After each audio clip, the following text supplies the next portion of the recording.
Hello guys and welcome back to Planet 40k Tyranids. So in today's video we're doing another unit review. This time we're looking at the Lictor from the Tyranids Index. It's not long now before we actually get a codex, but we're still going to continue these reviews until we get some form of high fleets and things like that. But we're going to go into the Lictor today, and of course we're going to give a Planet 40k rating at the end of this video.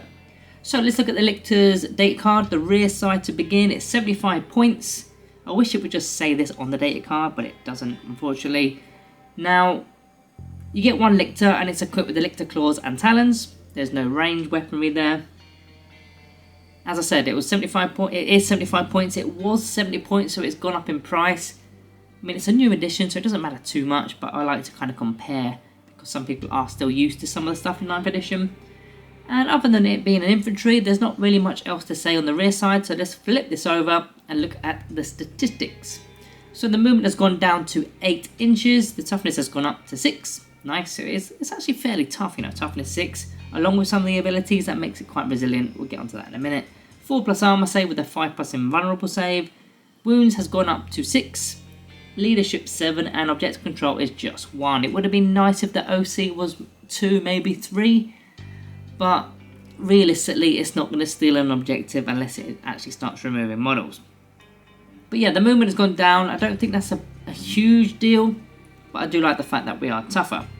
Now into the melee side of this, well, the melee weapons to begin, Lictor Claws and Talons. Now these have got the precision ability, which means you can fight a character that's hidden within a unit. It's a leader effectively in an attached unit. And you can put you can allocate your attacks to that leader rather than have to waste time spending on the actual bodyguard models. So if you've got, again, I always use Necrons, it's easy. If you've got, I don't know, 10 Lich Guard with an Overlord, you can just pile these attacks onto the Overlord and completely bypass the Lich Guard. Now ultimately you will end up losing your Lictor, but if you can take down an Overlord at the same time, it may be worth it, maybe. So we've got 6 attacks with our Claws and Talons, weapon skill 2+, strength 7, the AP is dropped to -2 AP as standard, and the damage is 2. Bearing in mind this is all precision, you're likely wounded on 3, so hitting on 2s, wounded on 3s. The AP will probably put them on an invuln save if it's a decent character, and if they're like a non-invuln save kind of character, you're probably going to put them on a 5+, maybe worse. Depends on what it is, I suppose. And damage 2 is actually really nice. If it was damage 1, that would be really lackluster. But damage 2 means you can get those smaller characters with just a couple of these going through, and you're starting to look at sort of apothecaries and things like that. Now let's move over to the right hand side of the data card, because some of this will kind of interact with the melee weapon. First of all, we've got fights first. So no matter what happens, we're fighting first. Well, I say no matter what happens, it's not quite like that. We get the fight first ability. Of course, if our opponent charges us, then we are still technically going to fight first, because defenders will fight first in that scenario. But there are situations where you're still not going to fight first because of similar abilities and the way all the fights are going off on the battlefield. But the majority of the time you will be fighting first with your Lictor and striking against those characters.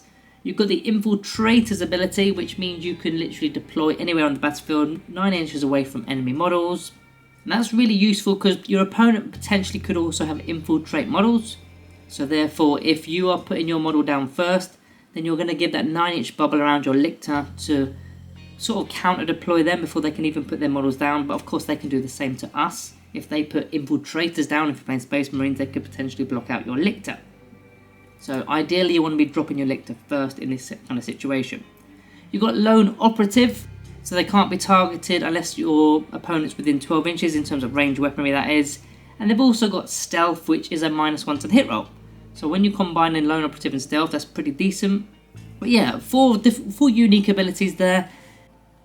Now a lot of these abilities he already had in the previous editions, so there's not really much new. The Infiltrator's ability, we used to have something a little bit different, which was Hidden Hunter, where you could pop in your reinforcement step. You're basically doing like a deep strike, but you're coming in from like a battlefield edge or a terrain feature. We've kind of lost that, but we've been given infiltration instead, or infiltrators. And Lone Operative we've kind of gained as well. Or ish. Because we did have the chameleonic skin. We did have the -1 to hit with the chameleonic skin as well, and the 5+ vulnerable save. So there's not really much difference there. Now what else we got? We've got the faction ability of Synapse, of course, if we are within Synapse range, which we don't have Synapse naturally. We need to have a Synapse creature nearby in order to make use of Synapse. It's not a big deal. Don't worry about it too much. You've then got two unique abilities. One is the Feeder Tendrils. So each time this model destroys an enemy character, you gain a CP. You're going to do it every now and then, not every game. You're not going to do it multiple times in a game. So it is just a little bit of a bonus, I suppose. Then you've got the Pheromone Trail, which is once per battle. You can target this model with the Rapid Ingress stratagem for 0 command points instead of paying 1 command point, basically.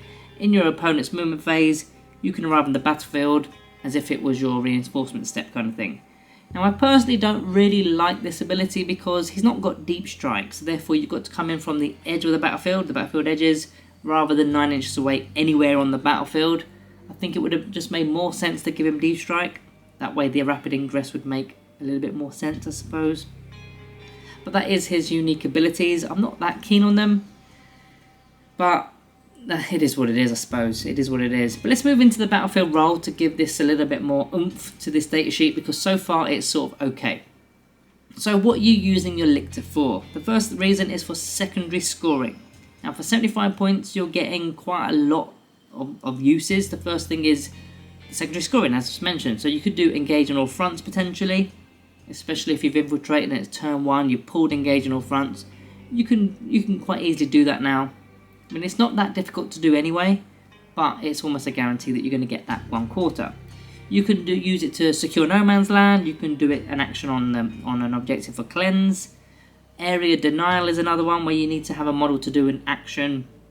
Deploy teleport Homer as well. That's another one which you do need to move a bit more forward in order to do that, but it is possible with a Lictor. But yeah, the secondary scoring can be done fairly easily with a unit, well, with a model that's got lone operative and stealth and an invuln save and already toughness 6 as well. So it's going to be quite hard to get rid of, especially when you're hiding in amongst terrain as well. And he's quite small. The second reason is for assassination. If you pull the card assassination, or you just want to remove characters from your opponent's army, this guy could do it with the precision ability, as we mentioned earlier when we were talking about the melee weapons. With strength 7 and 2 damage with precision, you can target those characters, get them out the battlefield. A lot of them are buffing characters to units. Some of them do have lone operative as well, but they're going to still be buffing other units anyway. That's the whole point of characters, isn't it? So removing those buffs could aid our army, because it's going to make it easier to destroy and not take as much damage, if that makes any sense.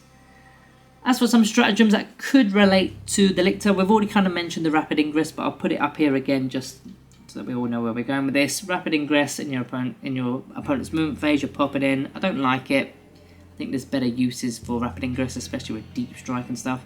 But okay, it is what it is. You've got rapid regeneration, which situational this one I think, but you could give him a 5+ feel no pain save if he is within Synapse. Maybe he is, maybe he isn't. Maybe if there's a hive turret not too far away, you can use this for free on your Lictor. Maybe you would just put it on a hive tyrant unless it's got the enhancement, but now I'm thinking about other things. But the reason I'm suggesting this is when you've already got lone operative and stealth and toughness 6 and a 5+ invulnerable save, and you're trying to do all these kind of actions and stuff, your opponent's going to want to remove this model. So giving it that extra layer of defense, just to start scoring you some cards from your secondary deck, it could help. I'm not saying this is the absolute must in terms of using this stratagem on this particular unit.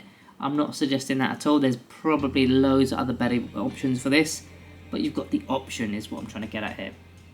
Right, so let's move into the pros and cons for the Lictor. Starting with the pros, they're useful for first turn secondaries purely because of the infiltration ability. You pull that card, and especially if you go first, in fact, your opponent isn't going to be able to deny it whatsoever, and you've got a unit there in place to do it.